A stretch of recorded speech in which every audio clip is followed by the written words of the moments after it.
좋은 아침입니다. 아침의 하나알 뉴스 종합 비타민 아침은 매일 경제 김은미입니다. 꼭 필요한 뉴스만 콕콕 집어서 전해드리겠습니다. 시작해볼까요?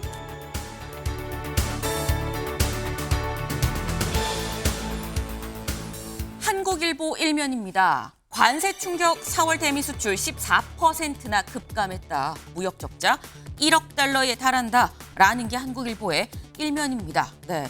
이 관세 충격 예상이 됐었던 바죠. 그러다 보니까 4월이 지나지도 않았는데 1일부터 20일까지만 따졌는데 벌써 14%나 뚝 떨어졌다라는 겁니다. 그래프를 좀 같이 보겠습니다. 수출액 증감률 추이. 먼저 빨간색 그래프 보면 빨간색이 가다가 2025년 1월 여기에서 올라가죠. 그리고 올라갑니다. 그러다가 3월까지는 올라갔는데 3월에서 4월로 뚝 떨어져서 마이너스 5.2%다. 빨간색은 총 수출을 얘기를 합니다. 총 수출액. 그런데 빨간색보다 밑에 있는 파란색은 더 가파르게 뚝 떨어졌죠. 마이너스 14.3이다. 이게 뭐냐? 이게 바로 대미 수출액이다라는 겁니다. 그래서 총 수출도 떨어졌지만 이보다 2배가 넘게 거의 3배 가깝게 마이너스 14.3% 대미 수출액이 떨어졌다. 사실 이게 당장 현재 시각 24일부터 한미 협상이 이제 시작이 되죠. 관세 협상. 이게 잘 풀려야 되는 건데 이게 엉킨 매듭 풀듯이 한 번에 딱 단칼에 자르듯 될 수 있는 문제는 아니긴 합니다. 다만 가뜩이나 좋지 않았던 경기 더 우려되는 상황이 올 수 있겠다라는 생각이 좀 듭니다.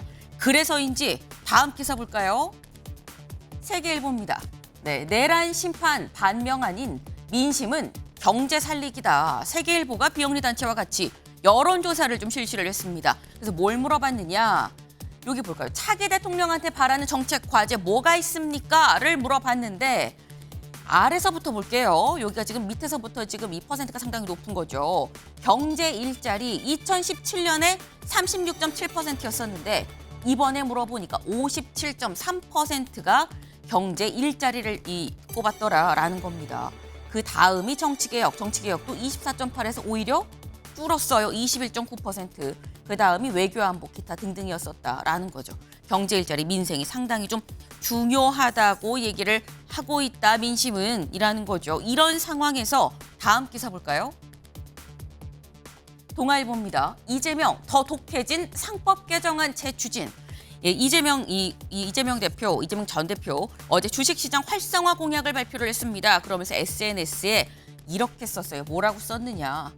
소액주주를 대표하는 이사도 선임될 수 있도록 집중투표제를 활성화하고 감사위원 분리선출도 단계적으로 확대해서 경영 감시 기능을 강화하겠습니다라고 얘기를 했다라는 거죠. 이거 재계에선 경영권 위축됩니다라고 또 강하게 반발하고 있는 사안이죠. 하지만 이거 그냥 밀고 나가겠다라는 의지를 피력한 겁니다. 네. 이런 이재명 대표의 공약을 두고 다음 기사 볼까요? 조선일보입니다. 조선일보 중도층 빠르게 선점하는 이재명이다. 라는 게 조선일보의 오늘 일면입니다.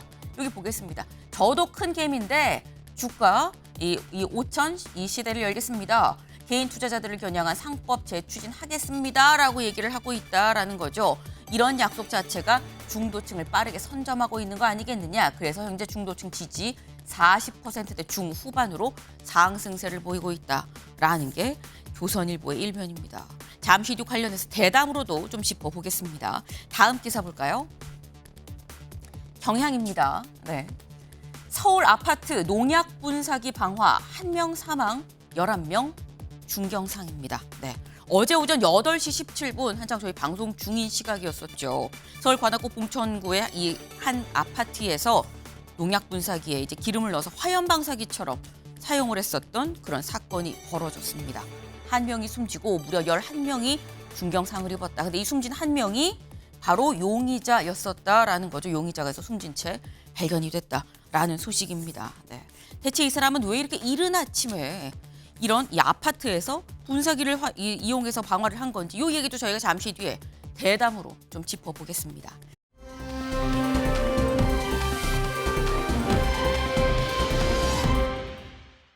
네, 우리가 모두 알고 있는 프란치스코 교황이죠. 네, 프란치스코 교황 어제 선종했습니다. 네, 이렇게 얘기를 했었어요. 전쟁을 중단하고 굶주린 이들을 도우라라는 말을 했었던 프란치스코 교황이었었는데 네, 어제 오후 이 향년 88의 나이로 선종했다라는 말씀을 드리고 우리나라를 또 방문하기도 했었었죠. 그때 모습 잠깐 같이 보고 올까요?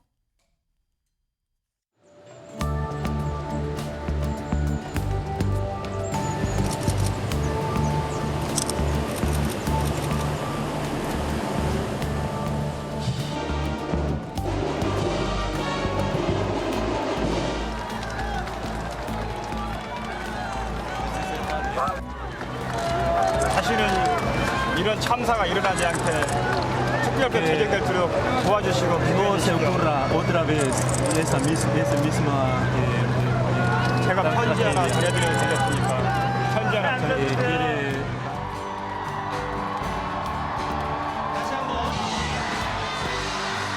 교황님 사랑합니다.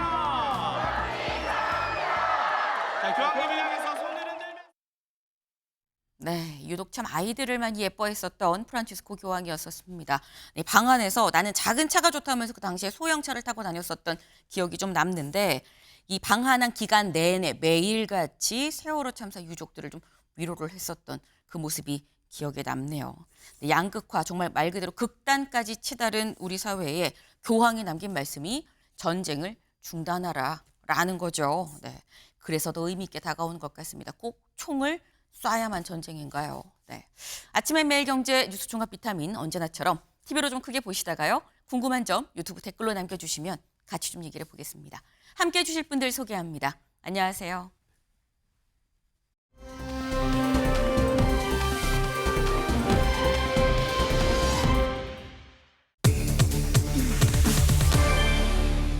오늘 저녁 7시입니다. 이 무슨 방송 프로그램 예고야 라고 생각하실 수 있는데 그게 아니고요. 여길 좀 보겠습니다. 국민의힘 컷오프 디데이입니다. 나경원, 안철수, 한동훈 막판 TK표, 이 TK 표심 공략을 하고 있다라는 거죠. 오늘이 국민의힘 이 대선 경선 첫 번째 컷오프 날이다라는 거죠. 네. 그리고 오늘 발표로 이제 4명만 남게 되는 건데 대체 몇 시쯤 나오는 거냐라는 거예요. 그 몇 시쯤 나온다는 게 바로 오늘 오후 7시쯤 나온다라는 거다. 7시 정각은 아니겠습니다만 뭐 전후로 해서 이때쯤 아마 나올 것 같다라는 겁니다. 그래서 이때 최종 2차 경선에 진출할 4명이 나온다라는 거죠. 그리고 나면 이 4명을 상대로 이제 29일 날 2차 이제 그때는 민심 50, 당심 50으로 해서 50대 50으로 해서 최종 1명을 선출하게 돼. 과반이면 그 사람이 바로 뽑히는 거고요. 아니면 결선 투표로 간다라는 겁니다. 네. 그런데 오늘 이제 1차 컷오프를 앞두고 아까 제목에도 살짝 나왔었죠. 다들 분주하게 표심을 공략하고 있었다. 어디에서 표심을 공략했는지 영상으로 확인해 보시기 바랍니다. 잠시 뒤에, 네. 잠시 뒤에 제가 이제 영상으로 좀 보여드릴게요. 네. 이제 이 세 사람이 아까 얘기가 뭐 누구 나왔냐? 안철수, 나경원, 한동훈 이 세 사람이 나왔는데 세 사람이 지금 저희가 보니까 다 어디 갔냐? 대구에 갔었더라고요. 윤주진 위원님. 근데 뭐 모든 후보는 아니긴 해요. 8명 중에 3명이긴 한데 지금 사실 대선 경선은 전국이거든요. 그런데 왜 셋 다 대구로 갔느냐라는 거죠. 뭐 이러나 저러나 어쨌든 국민의힘이라고 하는 정당의 네. 가장 깊숙한 뿌리가 바로 이제 TK 민심이라고 할 수 있고 또 TK 민심은 그 지역에만 국한되는 것이 아니라 아마 전국에 퍼져 있는 TK 출신 또 TK 연고가 있는 보수 지지층. 그렇습니다.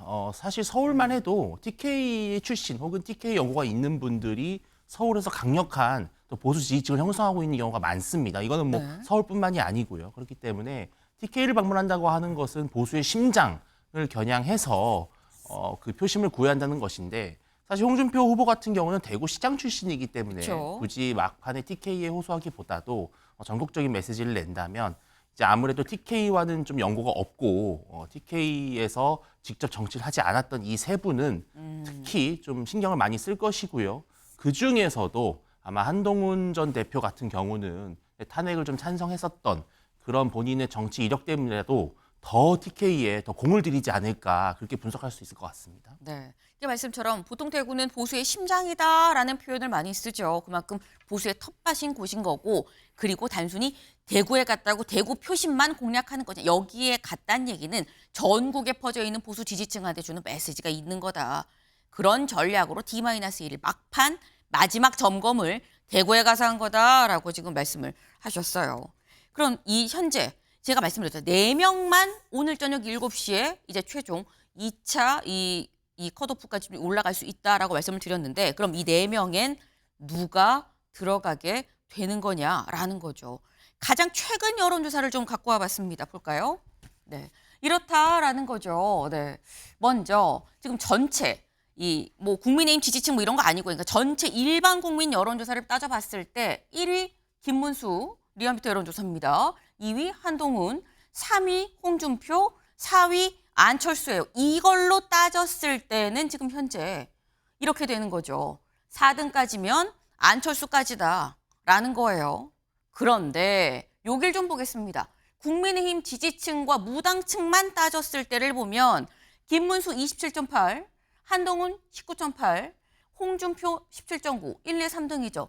근데 4등이 안철수는 7.7이고요. 나경원이 10.2입니다. 그럼 국민의힘 지지층과 무당층을 합쳤을 때 4등은 또 나경원 후보다가 되는 거예요. 서영주 대변인님. 지금 사실 뭐 물론 뭐 약간 차이가 있긴 합니다만 뭐 다 전체도 그렇고 지지층도 그렇고 오차범위긴 해요. 최종 4강에 드는 사람은 누가 될 거라고 보십니까? 일단 뭐 단도직입적으로 수치도 얘기를 하고 있으나 네. 이번에 국민의힘의 1차 경선의 전체적인 룰이 국민의힘 지지층과 무당층 역선택 방지 조항을 줬잖아요. 그러면은 지금 현재 오른쪽에 빨간 그래프가 있는 쪽의 어떤 흐름대로 갈 가능성이 높지요.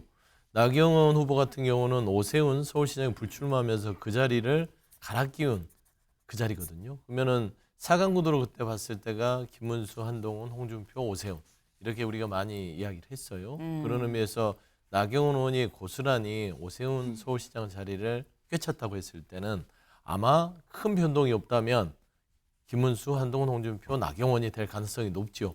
안철수 후보 자체도 전국적인 지지도가 있기 때문에 전체의 수치에 있어서는 저런 흐름을 보일 수 있으나 1차 경선에서는 역선택 방지 때문에 제가 봐서는 개인적으로는 안타깝게 안철수 후보는 4강 안에 들기는 쉽지 않을 것 같다. 그래 보입니다. 네. 이건 물론 지금 서영주 대변인의 개인 예측입니다. 개인 예측인 거고 저녁 7시에는 이제 최종 결과가 나오겠죠. 근데 일단 이 가장 최근 여론조사로 봤다고 한다면 현재 국힘에서 하는 여론조사 자체가 평가 여론조사 자체가 국민의힘 지지층 플러스 무당층 역선택을 방지한 여기를 대상으로 한 거기 때문에 나경원 후보가 좀 더 유리하지 않겠냐라는 말씀을 지금 하셨어요. 그래서인지 요즘 안철수 후보가 상당히 좀 날이 서 있습니다. 잠깐 직접 영상으로 보고 올까요? 윤 전 대통령이 본인에게 대선에 나가라고 하셨다면서 흘리다가 토론에서는 막상 불리하니까 윤 전 대통령을 언급하지 말라니 달면 삼키고 쓰면 뱉는 것도 이 정도까지는 못합니다. 그리고 헌법재판소에서 탄핵 각하를 외치던 분이 탄핵이 인용되자마자 대선판에 뛰어든 모습 모렴치의 끝입니다. 또 안철수 후보님 말씀 자꾸 하시던데요. 급하신가 봅니다. 이제는 우리가 사실은 탄핵을 반대한 분들도 찬성한 분들도 다 마음을 모아서 결국 대한민국의 헌법 가치를 든든히 하고 미래로 가야 되거든요. 네. 지금 안철수 후보는 감탄고토 아니냐. 왜 이제 와서 윤 대통령 얘기하지 말라는 거야? 라고 얘기를 하고 있고 나경원 후보는 급하신가 봐요. 약간 이렇게 지금 대응을 하고 있어요. 제3자 입장에서 서영주 대변인님 어떻게 들으셨습니까? 나경원 후보 말이 맞죠.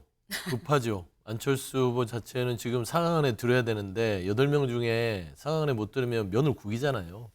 안철수 의원 지금은 이제 후보로 나섰는데 이분의 전체적인 정치 역정을 봤을 때 나경원 후보하고 그렇게 뒤지는 정치 역정은 아니잖아요. 물론 이제 본인의 이 정치 인생 자체가 단일화의 전문가, 뭐 이런 식으로 정치 인생을 살아왔으나 그럼에도 불구하고 새 정치로 시작했던 안철수의 정치가 저는 이 국민의힘 대선 경선에서 4강 안에 못 든다면 이제는 연기처럼 사라지지 않을까. 저는 그런 부분에서 굉장히 다급한 어떤 언행이다라고 보는 것이고 또 안철수 후보 말도 틀린 게 없어요. 나경원 후보 언제부터 윤석열 대통령 그렇게 팔다가 이제 대선 경선에 들어와서 우리 윤심팔이 하지 말자. 이것도 참 납득이 안 되잖아요. 그래서 둘 다 맞는 얘기긴 하나 구도상 보면 안철수 후보가 지금 나경원 후보를 어떻게 해서든지 내려오게 하고 본인이 그 자리를 가고자 하는 날선 비판이다. 그렇게 보는 게 맞을 것 같습니다. 네. 양쪽 다 맞는 얘기긴 하지만 지금 현재로서는 안철수 후보가 조금 더 조급할 수밖에 없는 사안이다. 왜 이번에 4강 안에 못 들면 정치적으로 너무 큰 스크래치가 나는 거 아니겠느냐라는 말씀을 또 하셨어요. 근데 사실 이 두 사람이 뭐 어떻게 맞붙은 게 단순히 지금 저희가 잠깐 들은 그 얘기만이 아닙니다. 다음 기사를 좀 볼까요? 아는 뻐꾸기, 나는 모렴치라고 얘기를 했다라는 거죠. 4위 놓고 두 사람 계속 설전을 벌이고 있습니다. 앞서서도 뭐 갖고 또 설전이 붙었느냐 같이 볼까요? 네. 지금 이 안철수 후보가 이렇게 얘기를 했어요. 나경원, 김문수, 홍준표 세 분은 분명하게 탄핵에 대해서 어떻게 생각하는지 입장을 밝히십시오. 여전히 정광훈 목사의 생각을 따른다면 전광훈 당으로 가서 그와 함께 경선을 치르십시오라고 정광훈 목사가 대선 출마를 얘기를 했을 때 이렇게 얘기를 했죠. 근데 여기에 대해서 나경원 후보가 뭐라고 받아쳤느냐. 남의 둥지야를 나는 뻐꾸기 그만하시고 탈당해서 안철수 당을 만들어서 갈 길 가시라. 늘 그랬듯이. 오, 윤주진 위원님. 이게 오가는 말이 상당히 네. 서로들 탈당하라 뭐 약간 이런 얘기들이에요. 지금 상당히 지금 셉니다. 이게 경선이 흥행이 되면 참 좋긴 합니다만 이로 인해 사실 끝나고 상흔이 남을까 봐 그게 사실 우려되는 부분인 건데 이거 안 남을까요?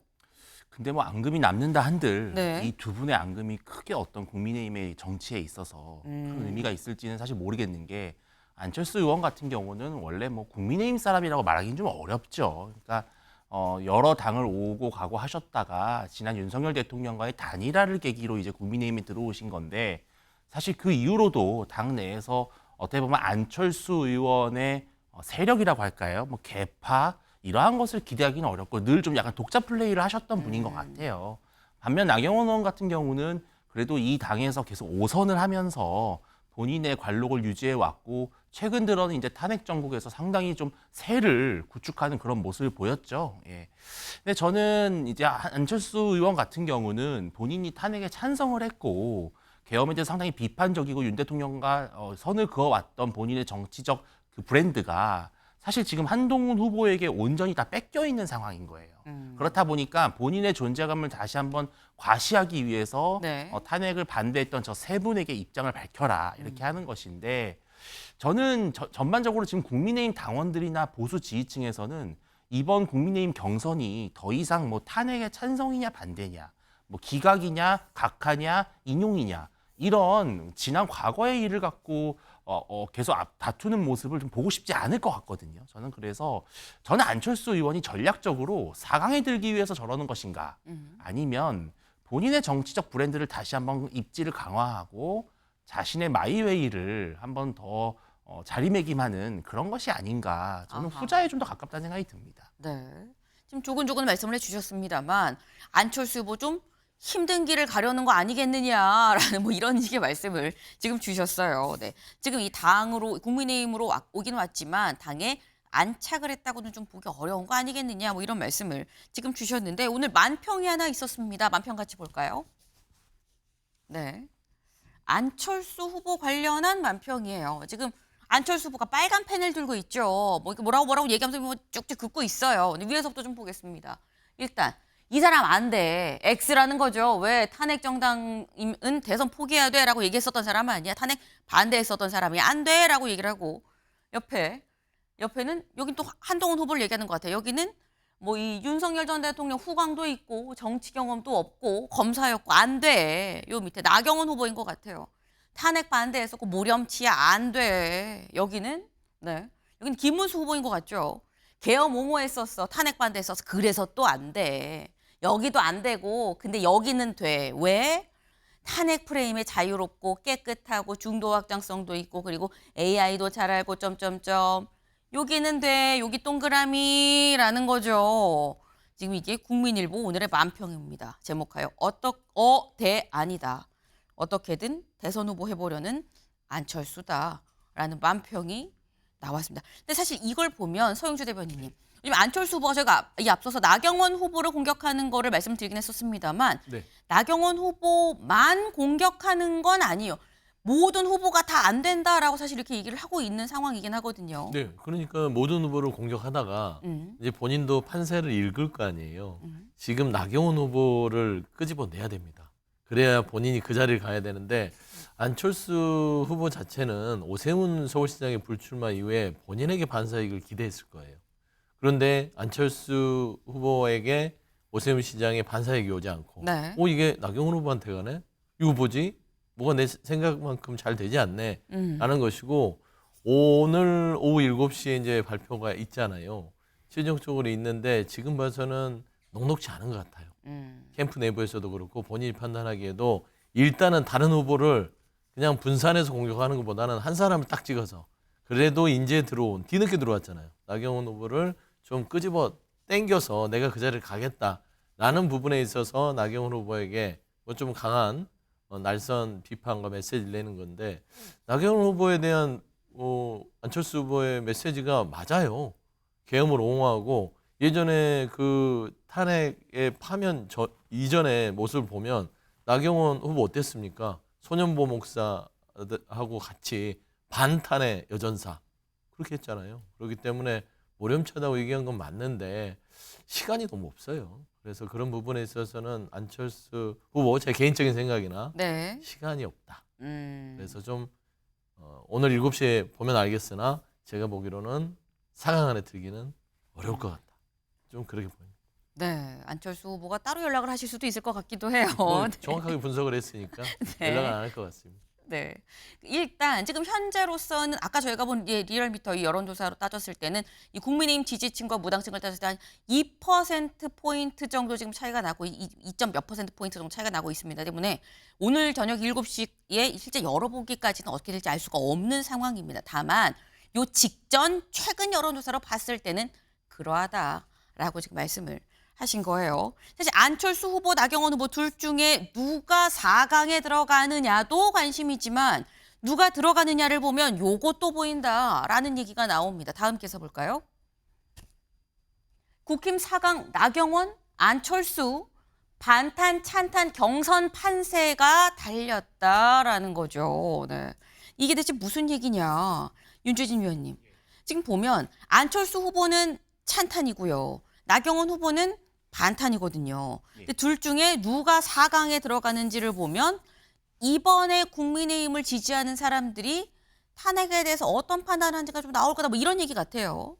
상당히 중요한 이제 바로미터가 되는 것이죠. 네. 왜냐하면 저는 이제 오늘 경선 결과를 감히 예측할 수 없다고 보는 것이 네. 국민의힘 당원들이라고 해서 반드시 뭐 윤석열 대통령을 옹호하고 탄핵을 반대하고 그렇다고만은 볼 수 없다는 생각을 해요. 왜냐하면 이번 조기 대선이 어쨌든 중도층의 마음을 사로잡아야만 이길 수 있는 선거임은 분명하고 그렇다면 중도 확장성, 나아가서 탄핵 찬반이라고 하는 그 늪에 빠지지 않고 이재명 후보와 탄핵으로부터 자유로운 그러한 대결을 할 수 있는 후보가 지금 현재로서는 국민의힘에 필요하다라고 하는 전략적 판단을 할 수도 있습니다. 네. 예를 들어서 지난 이제 당대표 경선에서 한동훈 후보가 상당히 66% 정도 되는 압도적인 득표를 했잖아요. 네. 윤석열 대통령과 대척점에 있으면서 이른바 반윤이라고 하는 꼬리표가 붙었음에도 불구하고 당원들은 당시에 한 후보를 선택했어요. 그것은 그만큼 한 후보가 윤 대통령을 뭔가 견제하고 균형을 이룰 수 있을 것이라는 기대가 있었던 것이거든요. 저는 이번에 이제 당원들이 이번 조기 대선에서 얼마나 열의를 갖고 있는지가 좀 드러날 거라고 봅니다. 예를 들어서 조기 대선을 반드시 이겨야 된다라고 하는 그런 승부욕이 강하다면 네. 오히려 안철수 후보에게 좀 유리할 수 있다고 봐요. 즉 탄핵에 찬성을 했고 중도 확장성이 있는 후보를 한 명이라도 더 집어넣어서 경선판을 조금 더 중간으로 옮겨놓자라고 하는 전략적 판단일 텐데 그럼에도 불구하고 만약에 당세가 더 두터운 나경원 후보가 된다면 결국은 지금 국민의힘 당원들은 여전히 윤 대통령 탄핵에 대한 분노와 실망이 상당히 크구나 이렇게 두 가지로 각자 평가할 수 있을 것 같습니다. 네. 사실 지금 저희가 안철수 후보, 나경원 후보 지금 대체 4등이 누가 될까? 왜냐하면 1, 2, 3등은 앞선 쭉 여러 번의 여론조사에서 크게 바뀌지 않았었기 때문에 그렇기 때문에 4등 안철수야 나경원이야. 그 얘기를 지금 저희가 드리고 있는 건데 그런데 분명히 이 오늘 1차 컷오프에선 다 4등 안에 들어가는데 1차 컷오프는 당연으로 갈 것 같은데 근데도 싸우네 하는 사람들이 있어요.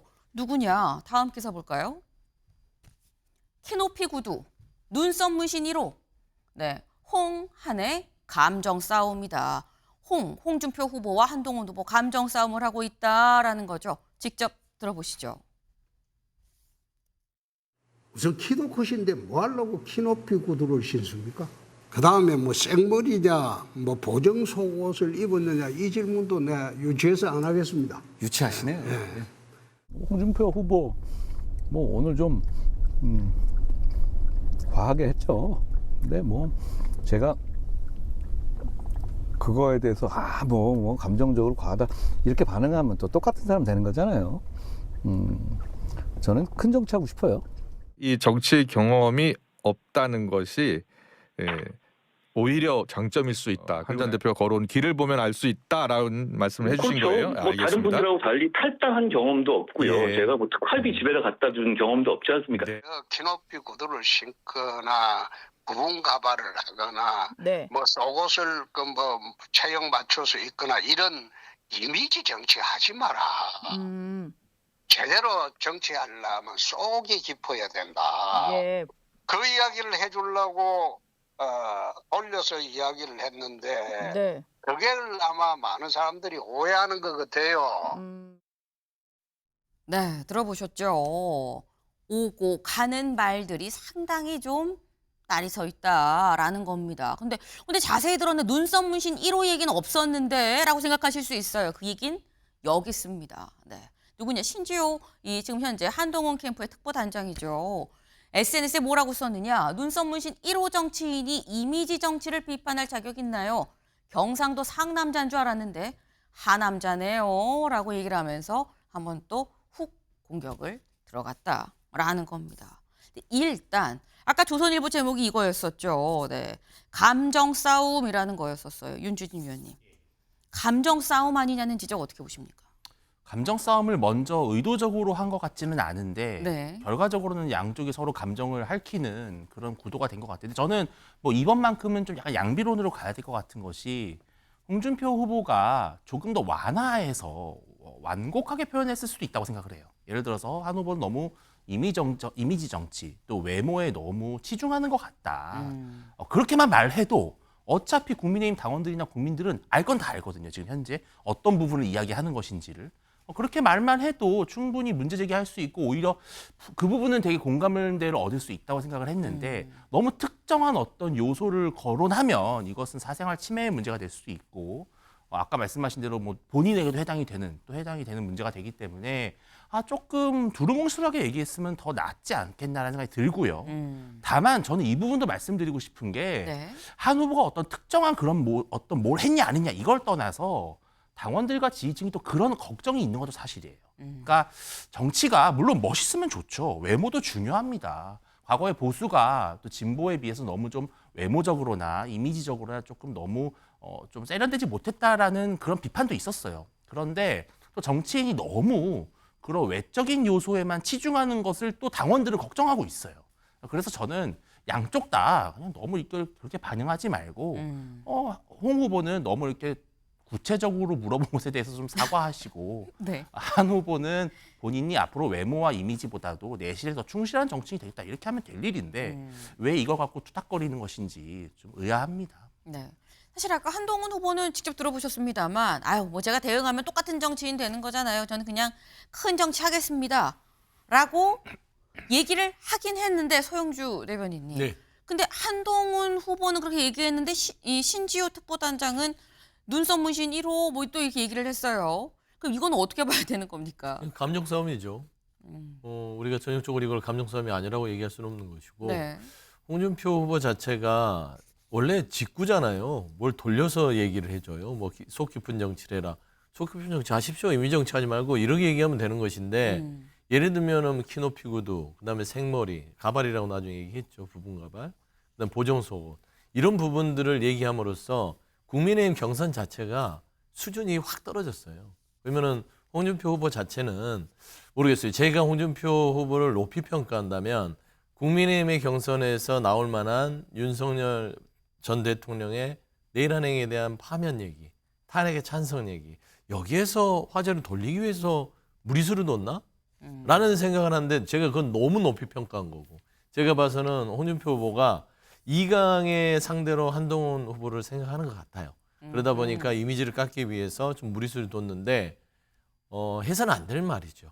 왜 그러냐면 사람에게 인신 공격이라는 것들은 약점이라는 게 있잖아요. 그래서 이것도 보면 외모에 대한 평가거든요. 그리고 정치는 이미지가 50% 이상입니다. 이미지 정치하지 말라고요? 홍준표 시장님은 정치하실 때 거울 안 봅니까? 거울 보잖아요. 정치는 당연히 그런 모든 작은 섬세한 부분부터 이미지에 대해 신경을 써야 되기 때문에 이 부분에 대해서는 그냥 한동훈 후보를 조금 비판하고 모욕 주고 이미지를 깎기 위해서 해서는 안 될 단어를 썼다. 제가 개인적으로 생각하면 1000만 탈모인들한테 지탄을 받을 만한 일을 했다. 저는 그렇게 생각합니다. 네. 개인적인 생각이시고 추측의 영역이라고 또 말씀을 또 드리겠습니다. 네. 개인적인 생각이라고 거듭거듭 말씀을 드려요. 네. 근데 지금 일단은 홍준표 전 시장이 좀 너무했다. 너무 좀 조목조목 좀 이 공격적, 이 인신 공격적인 그런 발언들을 한 거 아니겠느냐라는 말씀을 지금 하셨는데 말씀의 사실 중요한 포인트는 그겁니다. 홍준표 후보는 한동훈 후보를 이강의 최종 상대로 생각을 하는 것 같다라는 거죠. 그럼 요건 짧게 윤주진 위원님. 예.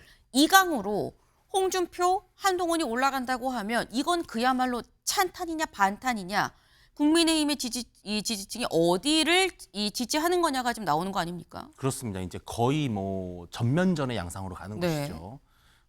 찬탄이냐 반탄이냐도 있지만 사실은 이제 어떻게 보면 관록과 경험의 정치인이냐 아니면은 신인 그리고 뭔가 신선하고 또 계엄의 해제를 요구했던 그런 뭔가 당돌한 그런 정치의 싸움인데 사실 그렇게 됐을 경우에는 구도상으로는 홍 후보가 조금 더 유리하다고 볼 수 있죠. 왜냐하면 나머지 김문수 후보라든지 나경원 혹은 이런 분들에게 갔던 탄핵 반대 여론이 한 분으로 집중이 되기 때문에 홍 후보로서는 상당히 해볼 만한 예를 들어서 뭐 나중에 순위가 나오지는 않습니다만 네. 혹시 한 후보가 1등으로 올라가고 홍 후보가 2등으로 올라가더라도 2등에서 1등을 엎어치기 하는 그런 구도가 가능해서 제 생각엔 지금쯤 한동훈 후보는 결선 투표지를 내가 왜 막지 못했는가라고 하는 그런 후회도 상당히 클 것 같고요.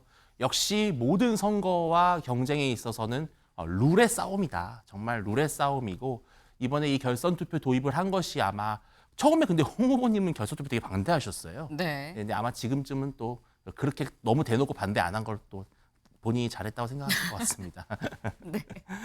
사실 오늘 저녁 7시에 있는 건 1차 컷오프입니다. 다만 이 1차 컷오프를 놓고 다음 이제 뭐 결선 혹은 뭐 과반에 한 명이 나오면 바로 결정이 되긴 하겠습니다만 다음까지의 수까지 좀 가늠해 볼 수 있는 결과가 오늘 저녁 7시에 나온다라는 거죠.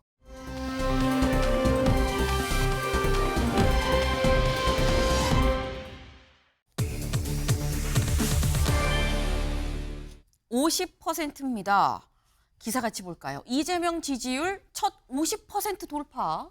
네, 정책 띄우며 중도층 공략하고 있다라는 거죠. 이 50%가 무슨 50%냐? 요게 좀 보겠습니다. 어제 나왔던 리얼미터 여론조사에서 다자구도에서 혼자 단독으로 50.2% 지난 조사에 비해서 1.4%포인트가 올랐다라는 거죠. 그래서 다자구도에서 50%가 넘었다라는 거예요. 그럼 3자구도는 어떠냐라는 거죠. 3자구도를 보겠습니다. 이재명, 김문수, 이준석. 이재명 54.2, 김문수 23.6, 이준석 6.1. 이재명, 한동훈, 이준석. 이재명 54.6, 한동훈 16.2, 이준석 5.4, 이재명, 홍준표, 이준석 54.6, 20.5, 6. 네. 3자 구도로 하면 50%를 훨씬 더 넘는다라는 거예요. 네. 윤주진 위원님. 예. 아, 이걸 왜 나한테 물어봐? 서영지 대변인한테 물어보지 생각하실 수도 있긴 한데 예. 사실 이 조사 결과를 보고 아 뜨거 할 쪽은 민주당이 아니라 사실 국민의힘 쪽인 거거든요. 국민의힘은 어제 이 여론조사 결과 어떻게 분석하고 있습니까? 당연히 뭐 상당히 패색이 짙다라는 분위기를 부정하기는 어려운 것 같아요. 지금 구도상으로 봤을 땐 그렇죠. 그런데 저는 아직은 좀 섣불리 판단하기는 어렵다라고 판단하는 것이 지금 현재 국민의힘 후보가 정해져 있지가 않습니다. 네. 지금 국민의힘 후보들이 그리고 지금 지지율이 뭐 민주당과 같이 특정 후보에 완전히 쏠려 있는 것이 아니라 되게 고르게 분포가 돼 있어요. 뭐 만약에 4강으로 진출을 한다고 했을 때는 거의 뭐 20%에서 30% 중간 수치로 다 모든 후보들이 고르게 지지율을 갖고 있습니다. 네. 자, 그런 상태라면은 사실 특정 후보를 여론조사에서 물어봤을 때 그 후보를 아직 선호하기에는 마음을 주지 않은 보수층은 응답을 하지 않거나 아니면 그냥 여론조사를 받지 않거나 그런 경우가 있을 수 있다는 거죠. 저는 그래서 현재는 이쪽은 후보 선수가 정해져 있고 여기는 아직 예선전을 치르고 있는 겁니다. 그런 상황에서 누가 이길 것이냐고 물어봤을 때는 당연히 후보가 정해져 있는 것이나 다름없는 민주당 쪽에 더 유리하게 나올 수밖에 없죠. 그리고 지금 또 하나의 변수는 한덕수 권한대행 출마 여부예요. 한덕수 권한대행이 출마를 하느냐 마느냐에 따라서 국민의힘 후보가 정말 본선 후보가 될 수 있느냐 네. 아니면 또 다른 단일화를 해야 되냐라는 또 문제가 있습니다. 그래서 저는 국민의힘 후보가 정해지고 또 한덕수 권한대행 출마 여부까지 정해져서 최종적으로 누가 보수 단일 후보가 되느냐에 따라서는 이 지지율 차이는 얼마든지 5%포인트 이내로 좁혀질 수 있다. 그래서 지금은 너무 섣불리 실망할 필요는 없다라고 생각을 합니다. 네. 그러니까 지금 말씀은 아직 여러 가지 변수가 남아 있다. 일단 첫 번째는 한덕수 대행이 어떻게 할지 한덕수 변수가 있는 거고 두 번째로는 지금 현재 아직 예선전이고 물론 민주당도 경선 중이긴 하지만 너무 압도적으로 한 사람이 좀 우위이기 때문에 사실상 후보가 정해진 거 아니겠느냐. 그렇게 따지면 여기는 표가 다 드러난 거고 우리는 샤이 보수 지지층 표가 어딘가 있을 거다. 그걸 다 끌어모은다고 하면 이거 해볼만 하다라고 말씀하셨어요, 서영주 대변인님. 뭐 해볼만 하다고 희망을 포기하면 안 되죠. 해볼만 하다라고 생각할 텐데. 약간 두 번 주기는 약간 이런 느낌이 없잖아 있습니다. 네, 냉정하게 판단을 해야 됩니다. 그래서 어떻게 하면은 무엇을 얻고 무엇을 또 내놓을 건지 판단하지 않으면 국민의힘의 입장에서 봤을 때는 공당으로서의 존재, 존립 이런 부분들에 직면하게 되는 거거든요. 지금 이 수치들을 보면 한 이재명 대표의 민주당 후보로 계속해서 여론조사 나오는데 50을 넘었다. 50을 넘으면 박스를 뜯고 나오는 거하고 똑같습니다. 50이라는 게 과반 이상이잖아요. 그러면 이거는 게임이 성립되지 않고 그냥 안 봐도 승리다라는 건데 이거는 인물구도로 보는 게 큰 의미는 없는 것 같아요. 그러니까 선거라는 게 구도가 좋던가 인물이 좋던가 정책이 좋던가 해서 그게 네. 표를 주거든요. 근데 지금 현재는 인물에 투표하기보다는 구도 자체 하는 겁니다. 정권 교체를 해야겠다. 왜? 아니 윤석열 전 대통령이 뭘 했습니까? 내란 행위로 헌재에서 파면을 당했어요. 그리고 지금 형사재판으로 내란죄에 대한 우두머리 혐의로 형사재판을 진행 중입니다. 그런데 국민은 또 당내 경선을 어떻게 하고 있죠? 윤심을 잡아라. 당내 경선을 하고 있죠. 이 흐름 자체가 계속해서 바뀌지 않기 때문에 국민들은 그래 정권 교체를 확실하게 해서 내란에 옹호하는 세력들을 심판하자라는 이런 프레임이 딱 짜진 거거든요. 그러면 구도에서 이미 게임이 한쪽으로 기울었기 때문에 누구 어떤 인물을 갖다 놔도 회생하기가 쉽지 않다. 어떤 정책을 갖다 놔도 회생하기 쉽지 않다는 측면에서는 아마 이 수치는 계속해서 국민의힘이 변하지 않는 이상은 지속될 가능성이 높다. 저는 그렇게 좀 판단합니다. 네, 보통 선거는 세 가지라고 얘기를 하죠. 구도, 인물, 바람인데 일단 구도 자체가 절반 이상 먹고 들어갔다라는 말씀을 하셨어요. 그래서 이거는 쉽지 않은 선거다라고 지금 표현을 하셨는데 제목이 정책 띄우며 중도 공략이라고 아까 나왔죠. 중도가 이재명 이 후보한테 왔다라는 거예요. 정책 때문에. 무슨 정책을 띄웠길래 이런 얘기가 왔는지 직접 들어보시죠. 지금은 휴면 게임인데 꽤 큰 게임 중에 하나 있어요.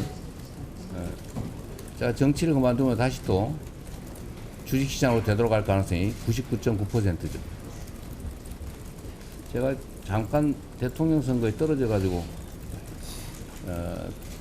상당 기간은 정치를 안 하겠다 싶어서 그때 나름 영국 끝에 조선주를 좀 사놨더니 그러다 갑자기 국회의원이 되는 바람에 방산주 산 거 아니냐 이런 해괴한 공격을 당하는 바람에 제가 그때 도로 팔았는데 손해보고 지금 3배가 넘게 올랐더라고요.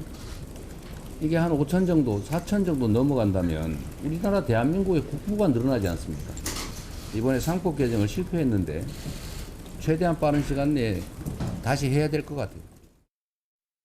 네, 이재명 후보 어제 직접 이 주식 관계자들 다 이렇게 만나갖고 이 뭐 간담회를 했었죠. 근데 그러면서 한 얘기가 상법 개정안을 얘기를 하면서 뭐라고 얘기를 했느냐. 나도 한때 좀 꽤나 좀 큰 개미였었어요. 라고 얘기를 해요. 그러면서 코스피 5천 시대를 열겠다. 상법도 다시 한번 추진하겠다라고 얘기를 했다라는 겁니다. 서 대변인님. 네. 이재명 대표의 이런 정책 호소가 지지율 50%에 아까는 구도가 일단 반 이상 먹고 들어갔다 말씀하셨는데 네. 이거는 그다지 중요하지 않았던 걸까요? 아니죠. 그러니까 구도가 좋고 인물에 대한 평가가 상대적으로 나쁘지 않고 네. 거기에 정책이 더해지면 이게 삼박자가 맞아떨어지면요. 이게 승패를 보나마나한 결과가 나옵니다. 그래서 모든 선거, 대선뿐만 아니라 총선이든 지방선거든 구도, 인물, 정책 삼박자가 딱 떨어지면요. 그 누가 덤벼도 이길 수 없어요. 근데 지금 현재 보면은 구도는 이미 좋고 인물에 대해서 여러 가지 이제 본인의 비호감도를 좀 낮추기 위해서 여러 가지 우클릭을 많이 했단 말입니다. 거기에 정책적으로 상법 개정안을 재추진하겠다라고 하는데 주식에 대해서 굉장히 해박합니다. 그리고 큰 개미 그 이상이죠. 나 주식 좀 해봤어. 그러니까 당신들만 하면 알아요. 하면서 이걸 정책적으로 상법 개정안 부분들이 이번 정부에서 거부를 했으나 본인이 집권을 하게 되면 상법 개정안을 뭔가 추진하겠다라는 것이기 때문에 저희 말하자면 대한민국의 뭐 큰 개미, 작은 개미 모든 주식하시는 분들은 굉장히 호재로서 뭐 표를 줄 수 있는 것이죠. 그래서 굉장히 좀 좋은 안을 던진 것이다. 평가가. 네. 정책적으로도 일단 구도도 반 이상 먹고 들어갔는데 여기에 정책도 괜찮은 거 하면 플러스 알파 아니겠느냐라고 말씀하셨어요. 근데 그렇다고 하면 또 윤주진 위원님. 예. 자꾸 이런 질문을 좀 드리게 되네요. 네. 네. 지금 이 민주당 입장에서는 구도, 인물, 뭐 바람, 정책 이 세 가지 중에서 우리가 구도도 정책도 우리가 지금 플러스야라고 얘기를 하고 있는데 그럼 국민의힘은 뭘 공략해야 되는 겁니까? 저는 구도, 인물, 정책 모두 바꿀 수 있다고 생각을 합니다. 다 바꿀 수 있다. 예, 왜냐하면 구도가 지금 현재는 탄핵이라고 하는 늪에서 우리가 이제 아직 헤어나오지 못했는데 네. 많은 국민들이 그렇다고 해서 이재명 대표의 사법 리스크를 잊은 게 아닙니다. 그리고 개헌이라든지 정치 개혁 또 행정권과 입법권의 모든 권력을 하나의 정당이 장악하게 되는 그런 견제와 균형이 깨지는 이러한 것에 대해서 국민들이 갖고 있는 우려를 충분히 자극한다면 이재명 대표만 유리한 그런 구도가 아니라 오히려 이재명 대표를 다른 반명 빅텐트로서 압박하는 구도도 가능하고요. 저는 개인적으로 이재명 대표가 최근에 상당히 뭐 정중동 행보를 하면서 이미지 관리를 하고 있습니다만 결국 이재명 대표가 태생적으로 갖고 있는 그런 캐릭터의 문제 또 본인이 저질렀던 사법 리스크와 뭐 막말 이러한 논란들이 국민들에게 다시 소환이 된다면 결국 누가 더 품격 있는 정치를 할 것인가에 대한 질문을 다시 할 수 있다 생각을 합니다. 네. 지금 윤주진 위원님께서는 이 민주당이 뭐 구도도 좋고 정책도 좋고 하지만 인물에 있어서 사법 리스크와 이런 부분이 마이너스다 또 이런 말씀을 또 하셨어요. 아직 기간이 상당히 남아있죠. 이 앞으로 대선 국면을 좀 잘 지켜봐야 되겠다라는 생각이 드는데 근데 사실 이재명 대표의 경우에는 이 부분도 사실 좀 짚어볼 필요가 있습니다. 다음 기사 볼까요? 호남에서도 9대명일까? 물음표가 붙었습니다. 지금 현재 민주당 경선 권리당원 이 투표를 지역별로 나눠서 발표를 하고 있죠. 앞서서 영남과 충청권 발표를 했었는데 그 결과가 어땠느냐? 이랬었습니다. 영남권은 이재명 90.81, 충청권 이재명 88.1, 뭐 거의 90이죠. 누적 89.56, 누적으로 따져서도 9대명이었다라는 건데 근데 호남에서도 9대명이겠느냐라는 거예요. 소영주 대변인님. 네. 뭐 예측하기는 쉽지 않으나 네. 9대0에 대해서는 좀 영남권에서 이례적이었죠. 90% 나온다는 거는 놀랄만한 수치인데 호남에서 90%는 조금은 어려울 듯 싶어요. 사실 민주당에서 호남이라는 지역이 가진 의미가 분명히 있고 네. 다른 데에서 9대0, 10대0이어도 호남에서 7대0, 8대0이 되면 요건 또 사실 이재명 대표 입장에서는 또 스크래치가 날 수 있는 부분인 거거든요. 저는 9대0 자체가 애시당초 나오기 힘든 수치를 얻었기 때문에 9대0을 계속 유지할 이유도 없을 뿐더러 네. 호남 민심 자체는 본선에서는 표를 몰아주겠으나 경선에서는 어떤 메시지를 주는 차원에서 어느 정도의 그 9대0을 깨주는 선택을 할 것 같아요. 왜 그러냐면 호남 민심이라는 게 굉장히 민주당에 있어서는 아주 정치적으로 좀 다양한 의견과 조금 더 전문가적인 좀 정치 분석을 하는 민심이라고 저는 평가를 해요. 네. 그렇기 때문에 이재명 대표의 90%를 깨주는 게 이재명 대표에 도움이 될 것이고 또 이재명 대표 전 후보에 대한 어떤 여러 가지의 비호감 그리고 바라는 부분 또 어떤 일극에 대한 어떤 좀 심판적인 메시지를 주기 위해서는 아마 80% 초반대에서 머무르지 않을까 보는데 저는 그게 약이 될 것 같습니다. 네. 일단 80%대 초반대를 말씀을 하셨는데 호남이 26일 날인가 발표를 하죠. 26일 날 네. 문어서영주 대변인이 될 수 있으실지 맞을지 안 맞을지 좀 보겠습니다. 하지만 그 정도도 오히려 약이 될 거다라는 말씀도 같이 좀 덧붙여 주셨어요. 일단 지켜봐야 될 것 같습니다. 다음 키워드로 넘어가 볼까요?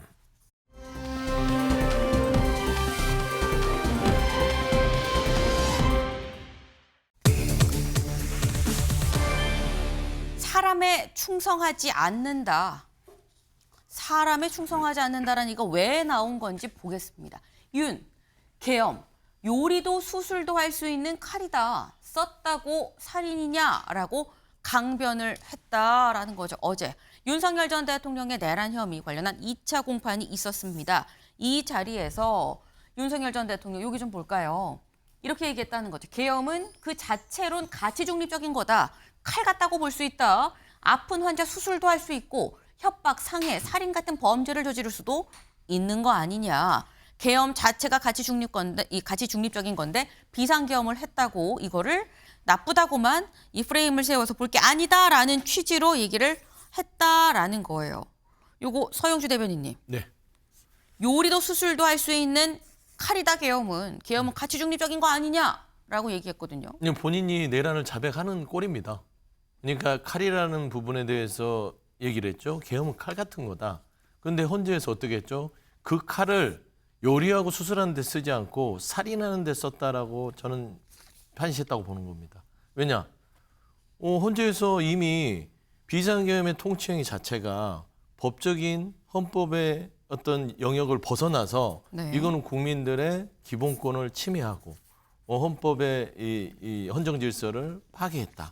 그래서 수호지 부분에 있어서는 찾아볼 수 없다라는 거예요. 그러면 윤석열 피고인께서 하는 말이 그거잖아요. 나 칼 썼어. 근데 이 칼이 나는 요리하고 수술 쓰는 그런 가치 중립적으로 쓴 것이지 내가 살인하려는 거 아니었어라는 네. 건데 이미 헌재에서 내란 행위에 대해서 파면했잖아요. 그러면 그 칼을 살인하는 데 썼다는 거예요. 그래서 저는 스스로 자백하는 꼴이 돼서 이해는 됩니다. 법률적으로 대응할 게 없어요.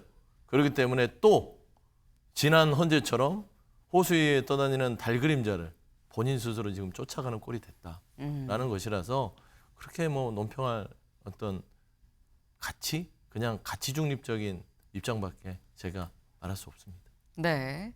지금 서영주 대변인께서는 계엄이 가치 중립적이라고 한들 일단 이 계엄이라는 칼을 썼다는 거는 본인이 인정을 한 것이고 이 칼을 어떤 방식으로 썼는지는 이미 헌재의 탄핵 심판에서 다 나온 거 아니냐. 그러므로 사실상 범죄가 성립이 됐다라는 게 나온 거 아니겠느냐라고 말씀하셨는데 이경민 변호사님. 사실 우리가 그 전부터 계속 얘기를 했었던 게 헌재의 탄핵 심판과 지금 내란 혐의로 있는 형사재판은 두 개는 별개의 것이다라고 그동안 얘기를 해왔었거든요. 근데 지금 말씀은 헌재에서의 헌재에서의 이 파면이라는 결정 자체가 인정한 거 아니겠느냐라는 또 말씀을 하셨어요. 이거 어떻게 봐야 되는 겁니까, 법적으로?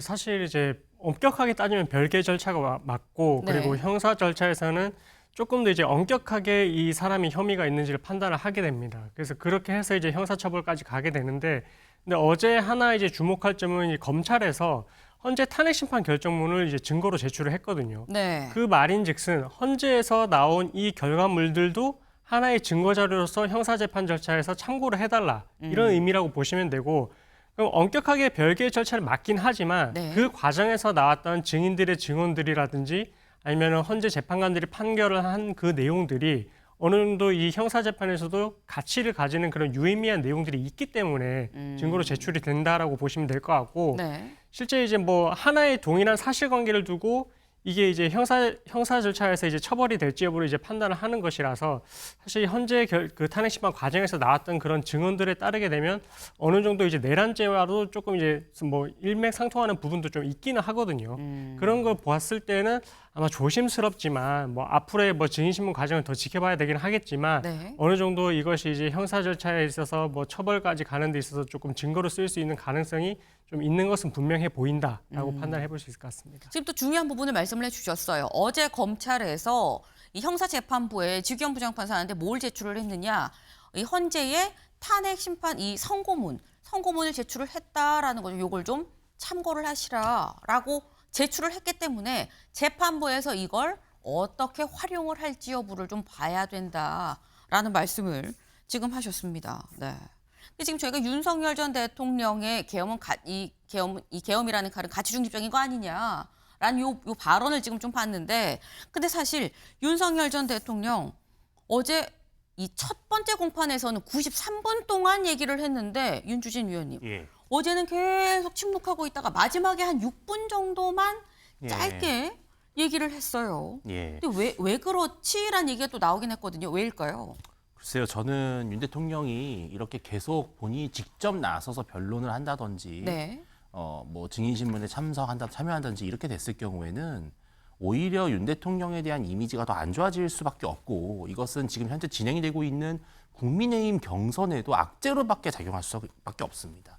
그렇기 때문에 윤 대통령 나름대로 전략적 판단을 한다면 사실 뭐 첫 번째 공판에서는 그런 뭔가 본인의 주장을 좀 속 시원하게 드러놓는 것도 가능하겠으나, 전반적으로는 변호인들에게 모든 것들을 좀 일임하고 본인은 정말 꼭 필요한 발언만 하는 것이 본인의 재판을 위해서나 또 본인이 원하는, 본인께서도 당부했듯 국민의힘의 대선 승리를 위해서도 바람직한 것이다. 저는 그래서 윤 대통령의 뉴스가 계속 이렇게 나오면 나올수록 국민의힘 후보들은 상당히 부담이 되거든요. 그래서 윤 대통령께서 저는 앞으로도 공판 과정에서는 발언이나 이러한 것들을 좀 최소화하시는 것이 좋겠다라는 생각을 좀 하고 있습니다. 네.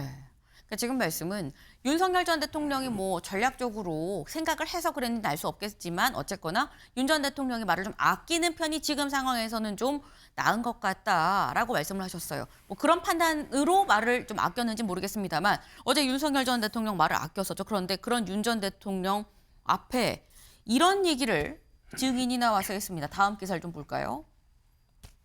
특전대대장 윤 면전에서 사람에 충성하지 않는다라고 일침을 놨다라는 거죠. 네. 사람에 충성하지 않는다. 누가 얘기했느냐? 어제 증인으로 나온 사람 중에 한 명, 김형기 이 특수전 대대장입니다. 내가 그러니까 재판부에서 마지막으로 하실 말씀 있으면 하세요라고 얘기를 한 거예요. 그러니까 뭐라고 얘기했느냐? 23년간 군 생활하면서 바뀌지 않는 게 있습니다. 전 사람에 충성하지 않습니다. 라고 얘기를 했다라는 거죠. 근데 이걸 보면 어디서 들었던 얘기 같은데, 이때 들으셨을 거예요. 잠깐 보고 오시죠. 우선 윤석열 지청장, 우리 정의는 혹시 조직을 사랑합니까? 네, 대단히 사랑하고 있습니다. 사랑합니까? 예. 혹시 사람에 충성하는 건 아니에요? 저는 사람에 충성하지 않기 때문에 제가 오늘도 이런 말씀을 드리는 겁니다. 네. 여주지청장 때죠. 그때 이 최동욱 이 검찰총장에 대해서 충성하는 거 아닙니까? 라고 정가비원 법사위원장이 그때 얘기를 했었던 그때 그 모습이었는데, 그때 전 사람에 충성하지 않습니다. 라는 말로 어떻게 보면 윤주진 위원님, 정치인 윤석열의 싹이 뽀록하고 솟아났던 게 저 때가 아닌가라는 건데, 근데 그 얘기를 어제 공판에서 증인으로 나온 이 특전사 이 대대장한테 본인이 제3자의 입을 들은 거거든요. 네. 윤 전 대통령은 어떤 생각을 했을까요? 저는 윤 대통령께서 사람에 충성하지 않는다라는 본인의 원칙을 본인에게도 적용했는지 물어보고 싶어요.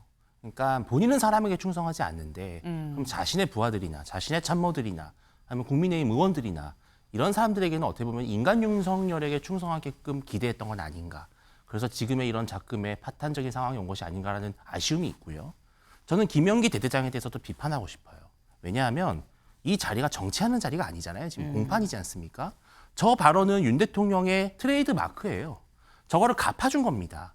정치인이 했다면 저는 오케이, 좋습니다. 그런데 왜 군인이 굳이 나와서 윤 대통령이 했던 발언을 고스란히 되갚아줌으로써 이런 화제를 만드느냐. 군인답지 못하다.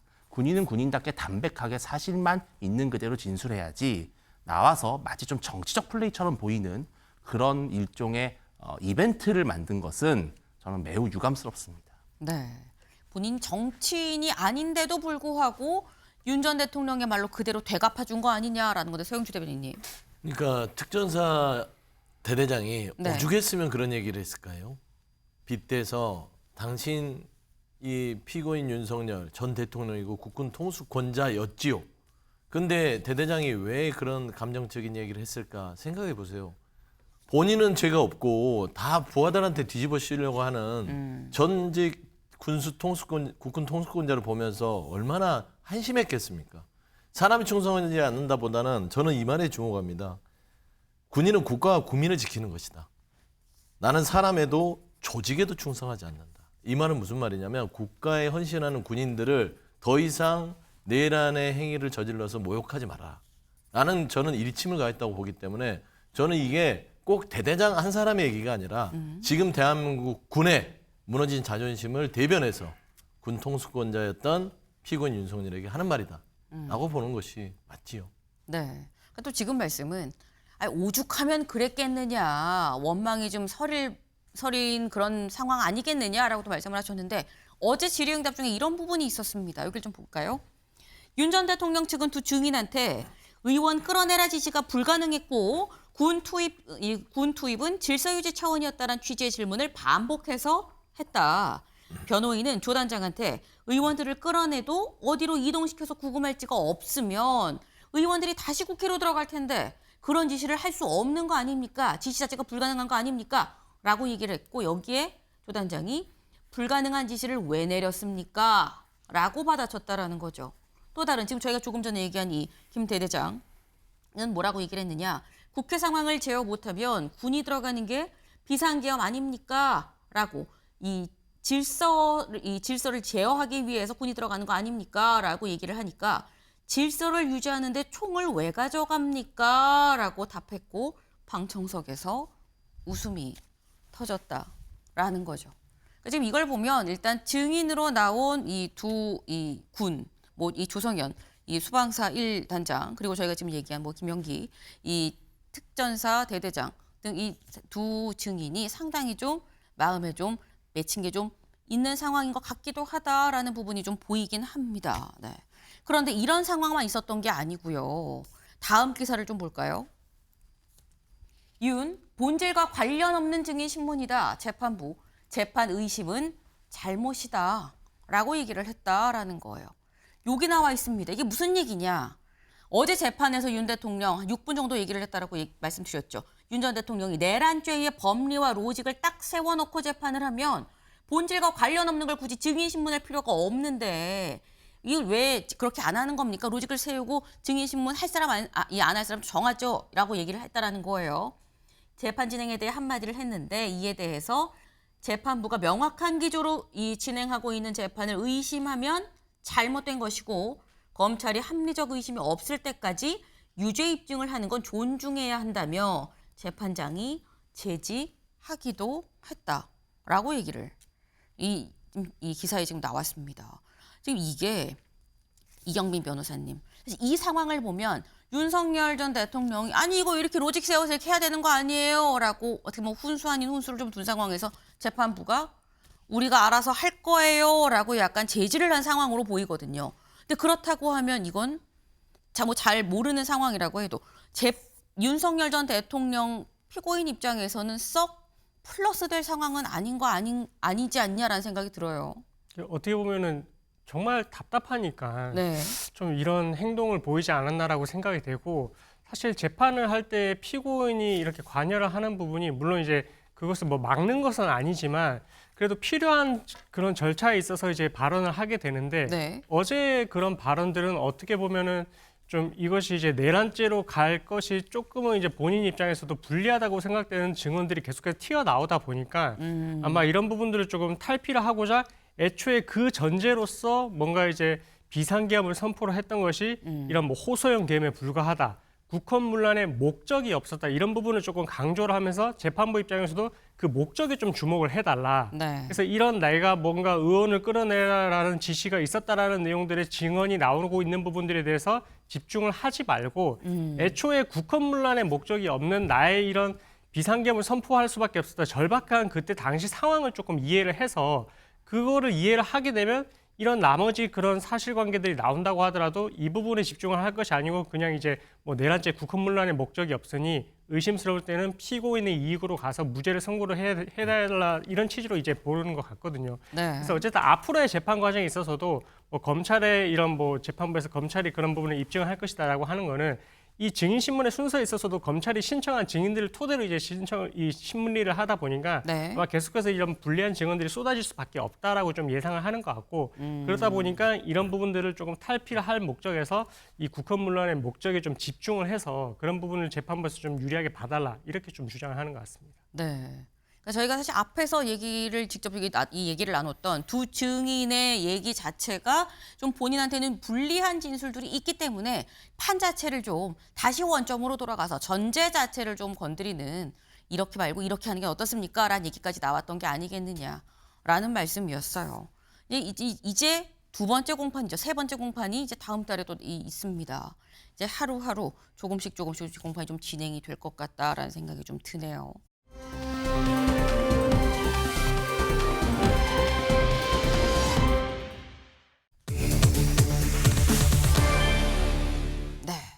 이게 뭐야 싶으실 수 있어요. 한 남성이 서 있죠. 그 도로에 서 있는 이 남성 지금 뭔가 불을 내뿜고 있습니다. 뭐 화염 방사기 같은 뭐 불을 내뿜고 있는데 이게 뭐냐? 기사 같이 볼까요? 화염 방사기 아니고요. 농약 살포기입니다. 근데 농약 살포기에 기름을 넣고 화염 방사기처럼 불을 질렀다라는 거예요. 심지어 사전 연습도 했다. 아까 저희가 본 건 사전 연습의 모습이었었고 실제 불은 여기 아파트에 질렀다라는 거죠. 시뻘건 불길이 시커먼 연기와 함께 같이 솟아오르는 거 보이시죠?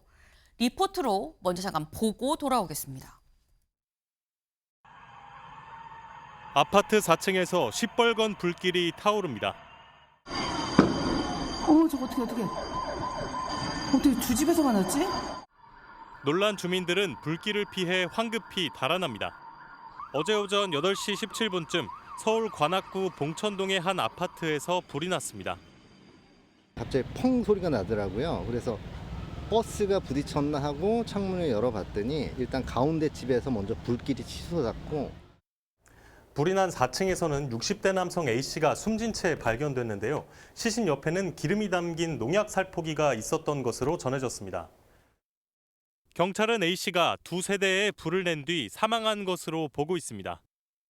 불이 난 아파트 지하주차장에서는 A씨의 오토바이와 함께 방화에 사용된 것으로 추정되는 기름통도 발견됐습니다.